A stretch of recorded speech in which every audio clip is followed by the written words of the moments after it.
Son las 6:46 de la mañana. Los huilenses escogieron a su nuevo gobernador. Se trata del liberal Carlos Mauricio Iriarte, quien según la registraduría obtuvo más del 60% de los votos frente a un 39% de quien fuera su único contrincante, el voto en blanco. La abstención se acercó al 73%. Con más de 120.000 votos, el candidato liberal Carlos Mauricio Iriarte fue elegido como nuevo gobernador de los huilenses. Balance altamente positivo porque hemos ganado claramente con el favor del pueblo huilense por más de 40.000 votos. La implementación del registro biométrico digital agilizó el proceso de votación. Sí, claro, bastante. No tuvimos congestiones. Los tiempos que se habían diseñado para la verificación de cada ciudadano es satisfactoria. Estas elecciones atípicas se llevaron a cabo luego de que la Procuraduría destituyera a la entonces mandataria Cielo González, inhabilitada por 3 años.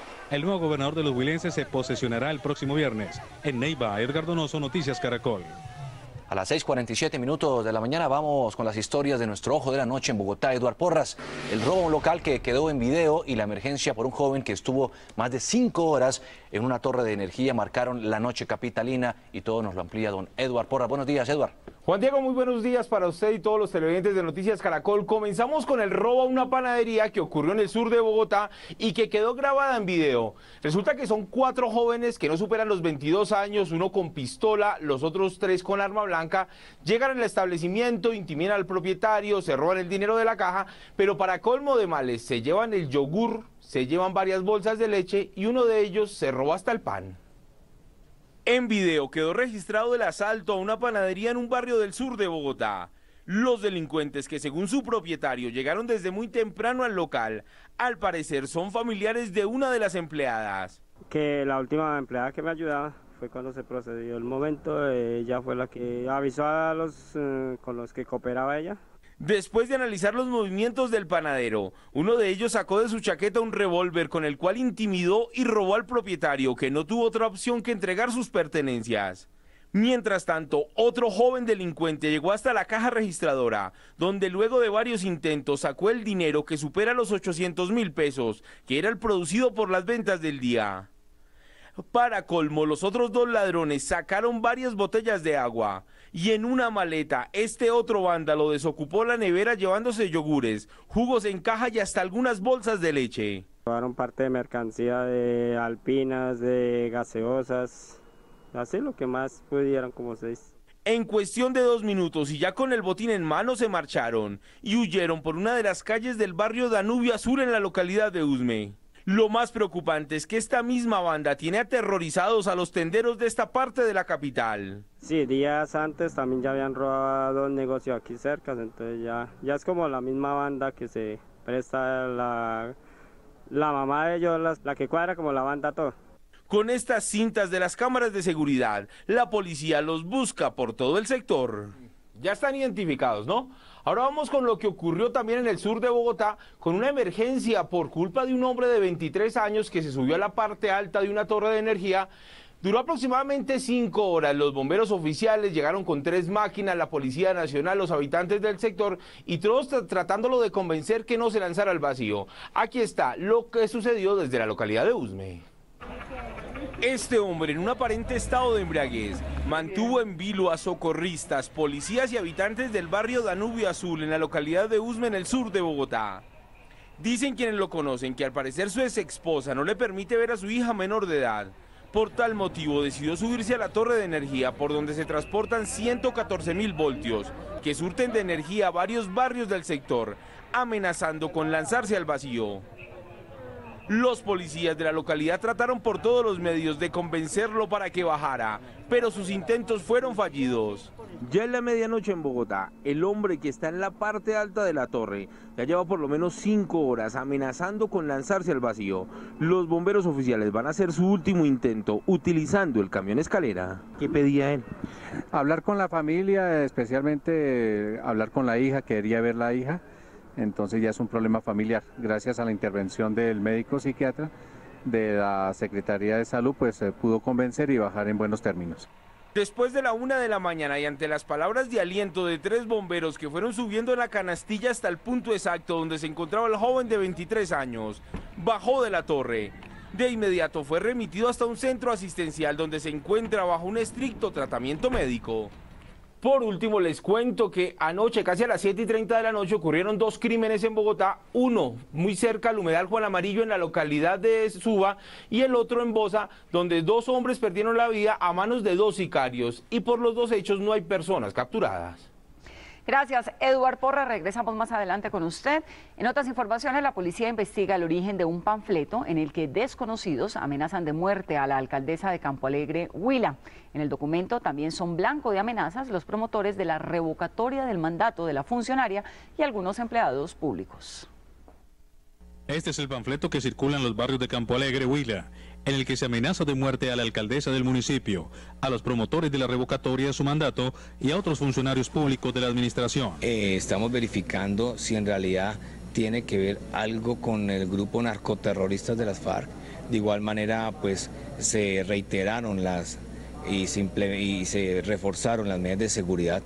Mediante esta resolución, la registraduría avaló las firmas que solicitaban la revocatoria de la funcionaria. Ya hemos mirado que la primera que acudió a una notaría fue mi tía, fue la primera que acudió ante juramento que ella jamás había firmado. Habitantes del municipio de Campo Alegre dieron su opinión sobre la gestión de la mandataria. Porque no se ha visto lo que ha hecho en el pueblo, nada. ¿De dónde usted no ha hecho nada? ¿No? La doctora Neila Triviño nos ha demostrado, tiene muchos proyectos por presentar de aquí en adelante. Las autoridades analizan los panfletos que aparecen firmados por los amigos de la sociedad de Campo Alegre para esclarecer el origen de las amenazas. Después de las apelaciones respectivas, la registraduría deberá decidir si convoca o no a elecciones para la revocatoria de la alcaldesa del municipio de Campo Alegre. En Campo Alegre, Huila, Edgar Donoso, Noticias Caracol. 6:53 minutos, 3 militares murieron en un ataque del ELN en Arauquita, en Arauca. Según el ejército, 2 guerrilleros que se movilizaban en una motocicleta dispararon contra 3 soldados profesionales que realizaban labores de registro y control en la zona. Uno de los militares alcanzó a ser trasladado vía aérea hasta la capital del departamento, donde falleció debido a la gravedad de sus heridas. En la zona continúan los operativos en busca de los responsables. Entre tanto, en Putumayo murieron 2 guerrilleros en combates con el ejército. Los enfrentamientos se registraron en zona rural de Puerto Asís. Los cuerpos de los subversivos fueron trasladados hasta la base militar de Puerto. El ejército encontró 2 caletas de armas de las FARC en Sabana de Torres, Santander, gracias a la información suministrada por alias Fabián, un desmovilizado cabecilla de las FARC. Este es el momento, que están viendo, en el que los soldados llegan hasta una de las caletas y comienzan a sacar el material de guerra. El operativo quedó registrado en video. Las 2 caletas contenían 6 fusiles, una ametralladora, un mortero, 11 granadas de mortero, una pistola, granadas de mano, munición y equipos artesanales de campaña. El material de guerra quedó a disposición de las autoridades judiciales. 2 muertos y 4 heridos dejaron 2 accidentes de tránsito en Cesar y aquí en Bogotá. Uno de los choques se registró en la vía Codazzi-Becerrí, esto es en el Cesar, donde una ambulancia colisionó contra un vehículo particular. Los conductores murieron. Y en Bogotá, una mujer quedó atrapada durante 3 horas y media en su propia casa luego de que un bus de servicio público derribara un poste de energía y estrellara contra su vivienda. El conductor del bus y 2 pasajeros resultaron heridos. En Cartagena, un sindicalista al parecer fue víctima de un intento de secuestro. Gracias al aviso de alarma, la comunidad reaccionó a tiempo y evitó el plagio. Asociaciones sindicales denunciaron que hay amenazas contra 5 de sus integrantes. Este hombre, a quien le protegemos la identidad por seguridad, hace parte de la Asociación de Sindicalistas en Cartagena. Asegura que hombres armados intentaron secuestrarlo en su casa y que gracias a los vecinos se pudo evitar el plagio. Cortaron los candados de la reja que protege la puerta de entrada a mi casa e intentaron entrar a la casa. Con él son 5 los sindicalistas amenazados en Cartagena.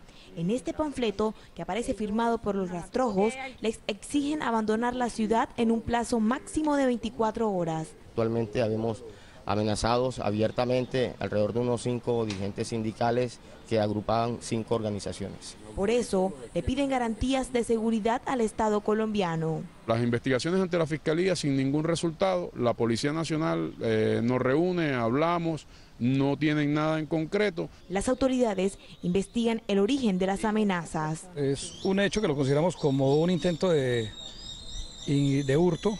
Se está trabajando en la investigación correspondiente para establecer las verdaderas causas. Entre tanto, los sindicalistas aseguran que no saldrán de sus viviendas para proteger su integridad. 6:56 de la mañana en Tuluá, en el Valle del Cauca, las autoridades investigan el estallido de un artefacto en una zona comercial que dejó gravemente herido a un vigilante. No se descarta que el atentado sea producto del no pago de extorsiones. El artefacto estalló en la carrera 39 con calle 24, donde funciona un almacén de repuestos en el barrio Céspedes, en el centro de Tuluá. Según las autoridades, un vigilante que se encontraba en el sector intentó manipular el explosivo, pero este se le estalló en la mano provocándole graves lesiones. El hombre herido fue remitido a la clínica San Francisco. Este artefacto despierta la curiosidad en el vigilante informal. Él lo toma y es cuando le explota prácticamente en las manos, ocasionándole serias heridas de fracturas en su mano y antebrazo derecho. Aunque inicialmente se había dicho que el artefacto había sido lanzado por desconocidos, las autoridades dijeron que ambas versiones están siendo investigadas. La explosión provocó daños en ventanales y fachada. Y por eso hoy hay investigadores más expertos en el tema tratando de determinar cuál de las dos cosas ocurrió, o explotó o la tiraron. En el sector ninguno de los comerciantes quiso referirse al tema manifestando temor. La policía del Valle no descartó que el atentado hubiera sido por el no pago de extorsiones. Aumenta la polémica por las vallas del ex vicepresidente Francisco Santos en protesta contra el proceso de paz con las FARC. Ahora el Consejo Nacional Electoral anunció que este martes en sala plena definirá la suerte de las piezas publicitarias. De acuerdo con el magistrado del Consejo Electoral Juan Pablo Cepero, se estudiará si Santos está colocando las vallas como ciudadano o como aspirante a la presidencia de la República. Ese es un punto que tendremos que debatir en sala, en su momento, para determinar si estas actividades que está desarrollando el doctor Francisco Santos están enfocadas dentro de un proselitismo o dentro de una campaña electoral. Según la ley, un candidato solo puede hacer publicidad política 4 meses antes de las elecciones. Violar esa disposición conlleva sanciones. Sí existen sanciones que van desde multas o hasta la misma instrucción del Consejo Electoral de retirar esa propaganda en un momento dado. Este fin de semana el precandidato presidencial Francisco Santos puso 3 vallas en la ciudad de Medellín y pretende colocar más de estas en otras 15 ciudades del país.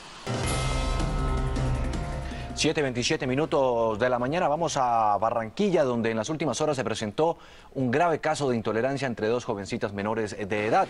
Argemiro Pion nos cuenta qué fue lo que pasó. Argemiro. Juan Diego, pues es muy lamentable lo que ha ocurrido aquí en el suroccidente de Barranquilla, exactamente en el barrio Los Olivos, donde nos encontramos una menor de 16 años que, según las autoridades, cegada por los celos, atacó con cuchillo a una de sus amigas también de esa misma edad. Lo más grave es que, según las autoridades, la menor asesinada se encontraba con 2 meses de embarazo. Según manifiestan algunos testigos, la menor cegada por los celos porque su amiga era novio con quien ella había sostenido también una relación amorosa hace algunos meses. Adriana, bueno, respetamos el dolor de los familiares. Las autoridades en estos momentos buscan a la menor que agredió a su compañera. Según las autoridades, se dio a la huida, no está plenamente identificada, pero no se encuentra en su vivienda. En otras noticias, una racha de accidentes dejó una persona muerta y 4 más heridas en las últimas horas en Barranquilla y su área metropolitana. Una menor de 17 años también resultó muerta en estos accidentes de tránsito en el municipio de Malambo, otro en el suroccidente de Barranquilla y otro en el municipio de Puerto Colombia, todos en el área metropolitana de Barranquilla. En la capital del Atlántico, Argemiro Pion, Noticias Caracol. Argemiro, gracias. Qué historia tan dolorosa. Y regresamos aquí a Bogotá con Eduard Porras, nuestro ojo de la noche. Eduard, adelante, ¿qué es lo último? Bueno, Vanessa, quiero hablarle de 4 presuntos delincuentes que no superan los 22 años y que se han convertido en el terror de los tenderos en el sur de la capital. Este fin de semana volvieron a actuar, robaron una panadería, tienen armas de fuego, tienen armas blancas, amenazan a los propietarios como también a las personas que allí trabajan, se roban el producido y en este sitio en especial se robaron varios yogures, varias bolsas de leche que estaban en el sitio y la policía, gracias a estos videos de seguridad suministrados por Noticias Caracol, ya los está buscando por todo el sur de la capital del país. Además vamos a hablar de la otra emergencia que ocurrió anoche también en el sur de la capital del país, donde un hombre de 23 años se subió a la parte alta de una torre amenazando con lanzarse al vacío. Dice a él que tuvo una discusión con la ex esposa y no lo está dejando ver la niña, que es una menor de edad, y por eso pues tomó esta fatal decisión que por fortuna fue controlada por los bomberos oficiales. Duró aproximadamente 5 horas, al final 3 bomberos lo bajaron de la torre y lo remitieron hasta un centro asistencial. 7:30 minutos de la mañana. Este es un resumen de las principales noticias de Colombia y del mundo. Nuevo gobernador en el Huila liberal, Carlos Mauricio Iriarte, según la registraduría, obtuvo más del 60% de los votos frente a un 39% del voto en blanco. La abstención se acercó al 73%. 7:43 en Buenaventura se rindió homenaje a los más de 30 muertos de las masacres ocurridas en los corregimientos de Zabaletas y San Marcos en los últimos 10 años. Las autoridades lanzaron una campaña para no olvidar a las víctimas del conflicto. En este sitio fueron asesinadas 14 personas hace 10 años por las autodefensas en la primera masacre presentada en Buenaventura por el conflicto armado. A mí me tocó que ayudar a cubrir los muertos con hojas de plátano, a darle como esa tranquilidad. Y es que ahora los recuerdos de la última masacre hace 3 años siguen vivos en sus familias. Fue algo espantoso, horroroso, porque ver caer a nuestros familiares, eso nos duele mucho, nos dolió en esa época y hasta hoy nos sigue doliendo. Es algo difícil de superar. Por medio de esta jornada se pretende recordar a las personas que han resultado afectadas. Esta actividad es muy importante porque a través del proceso de verdad, justicia y reparación, las personas pueden crear y combatir ese duelo que siempre han llevado por tanto tiempo. De esta manera se recuerda a las más de 30 víctimas mortales y las 840 personas que han sido desplazadas del corregimiento número 8 por culpa del conflicto en los últimos 10 años. Lo que sucede en Buenaventura se ve en Noticias Caracol. 7:44 minutos de la mañana. En Cartagena la policía mantiene su ofensiva contra las bandas de extorsionistas que tienen azotado el mercado de Basurto. Esto queda en el centro de la ciudad. Ronald Avellaneda nos envió hace algunos momentos este reporte. Los operativos se han extendido a lo largo y ancho del mercado de Basurto, específicamente en esta área conocida como el área de las Ramplas, donde el común denominador es la venta de plátanos. Muchos de los comerciantes víctimas de las extorsiones hoy ven estos avisos con los rostros de los capturados. Bienvenido a Noticias Caracol, General Rodrigo González. Este tipo de afiches donde se muestra un positivo, la captura de 8 integrantes de una peligrosa banda de extorsionistas, ¿se le trae a la gente y se le muestra como respaldo a las denuncias? Claro que sí, hoy hemos visto con gran satisfacción que la operación República 388, que busca desarticular las bandas dedicadas a la microextorsión, da mucha alegría para las personas que trabajan permanentemente acá. En esta ocasión han sido desarticulados 20 integrantes de esta banda delincuencial, han sido puestos a disposición de la justicia. Bueno, hay que decir que se muestra también la fotografía a cada uno de los comerciantes, a las personas que laboran en este importante sector de la ciudad de Cartagena, para que de una u otra manera no solo vean los resultados de la policía, sino que también se incentiven a seguir denunciando. Es la información desde el mercado de Basurto. Ronald Avellaneda, Noticias Caracol. 7:46, les actualizamos los hechos para que usted esté bien informado.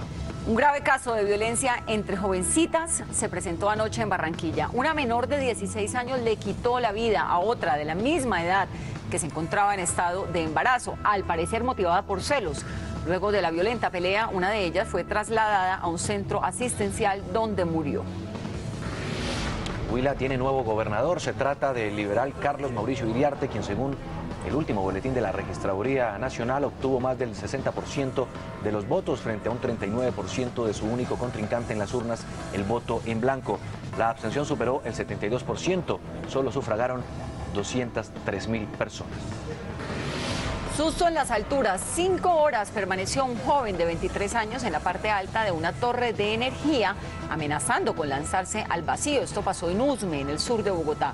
El hombre dijo que lo hizo porque hace 10 días su ex esposa no le permite ver a su hija de 3 años. Después de un gran despliegue de bomberos y de la policía, el joven decidió bajarse de la torre. En Cartagena, la policía comenzó una ofensiva contra pequeñas bandas de extorsionistas que operan en la zona del mercado de Basurto.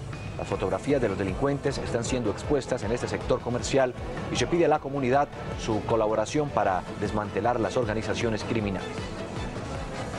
Sí, señora, muy buenos días para todos. La artrosis es un daño de las articulaciones que afecta con más frecuencia a mujeres mayores de 50 años.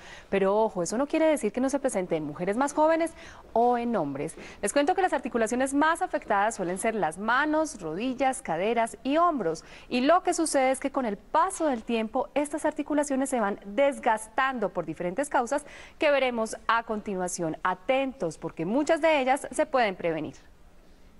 La artrosis es el desgaste del cartílago existente entre las articulaciones, lo que provoca roce entre los huesos, dolor y limitación del movimiento.